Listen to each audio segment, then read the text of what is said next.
రంగు రాళ్ళన్నీ కూడా మెరిసే రాళ్ళన్నీ కూడా రత్నాలు కావు. అందులో మనకి ఎలా తెలుస్తుంది? ఆ తేడా ఎలా తెలుస్తుంది? ఇప్పుడు మీరు చెప్పిన మాటకి ఇవాళ రోజులు ఎలా అయిందంటే టెక్నాలజీ ఏ విధంగా పెరుగుతుంది ఆ విధంగా డూప్లికేట్స్ కూడా పెరిగిపోతున్నాయి.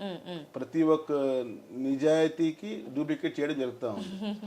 ఈవెన్ కరెన్సీ నోట్స్ తీసుకోండి, డూప్లికేట్స్, బ్రాండ్స్లో డూప్లికేట్స్, అన్ని దాంట్లో డూప్లికేట్ చేయడం జరుగుతుంది.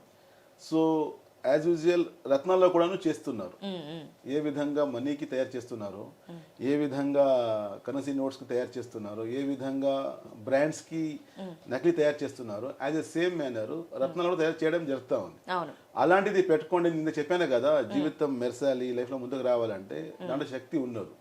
ఇంకా దాంట్లో కష్టాలు పెరిగిపోతాయి. ఎందుకంటే కెమికల్స్ ఉంటాయి కదా, ఆ కెమికల్స్ వాడతారు. ఆ ట్రీట్ చేసి దానికి హీట్ చేసి ఇది చేస్తారు కదా, దానివల్ల ఇంకా మాకు నష్టాలు పెరిగిపోతాయి.